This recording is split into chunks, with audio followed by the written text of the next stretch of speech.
Glasgow, progrès et regrets mardi 16 novembre 2021. La 26e conférence des parties sur les changements climatiques COP26 a vécu. Réunie à Glasgow, en Écosse, depuis, le 1er novembre, près de 200 pays signataires de la Convention-cadre des Nations Unies sur les changements climatiques ont, pendant 2 semaines, négocié jusqu'à la dernière minute avant d'aboutir à un accord baptisé Pacte de Glasgow pour le climat. Ce texte commun destiné à accélérer la lutte contre le réchauffement climatique a été adopté à l'issue de cette conférence. Mais, au-delà, la COP26 a suscité des réactions mitigées. Elle est à la fois saluée comme une avancée, et considérée comme une insulte aux millions de personnes dont les vies sont ravagées par la crise climatique.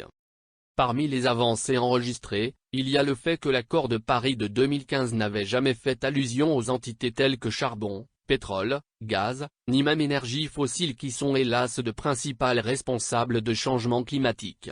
C'est pourquoi la première mention de ces énergies polluantes dans un accord dont près de 200 pays sont signataires a été saluée comme historique. Le pacte de Glasgow pour le climat demande également aux parties de revisiter et de renforcer leurs objectifs 2030, autant que nécessaire pour les aligner avec les objectifs de température de l'accord de Paris, d'ici à la fin de 2022. Ce pacte a permis de trouver un accord sur ces règles des marchés carbone destinés à aider à la réduction des émissions du gaz carbonique, contrairement à la COP24 en 2018, puis à la COP25 en 2019. À tout cela s'ajoute le retour des États-Unis, grand contributeur devant l'Éternel, dans l'accord de Paris et donc, dans la lutte mondiale contre le changement climatique. Ce retour a été salué par les participants à la COP26. Cependant, le texte est aussi qualifié d'insuffisant en termes d'engagement. Laurence Tubiana, l'architecte de l'accord de Paris, a relevé que ce n'est pas suffisant pour empêcher les entreprises et les États de mauvaise foi de contourner le système. De l'avis du secrétaire général de l'ONU, Antonio Guterres, la conférence mondiale sur le climat a débouché sur des pas en avant bienvenus, mais ce n'est pas assez. Pour lui, les objectifs de la conférence étaient, entre autres, la fin des subventions aux énergies fossiles, la sortie du charbon, mettre un prix sur le carbone et l'aide financière aux pays les plus pauvres. Les textes adoptés sont un compromis.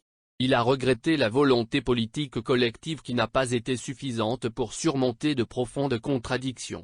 En effet, la déception de cet accord de Glasgow qu'il n'assure, d'ailleurs, pas le respect des objectifs de l'accord de Paris de 2015, limiter le réchauffement bien en deçà de 2 degrés Celsius et si possible à 1,5 degré Celsius.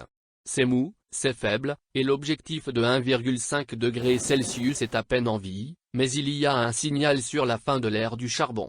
Et c'est important, a contesté Jennifer Morgan, patronne de Greenpeace International.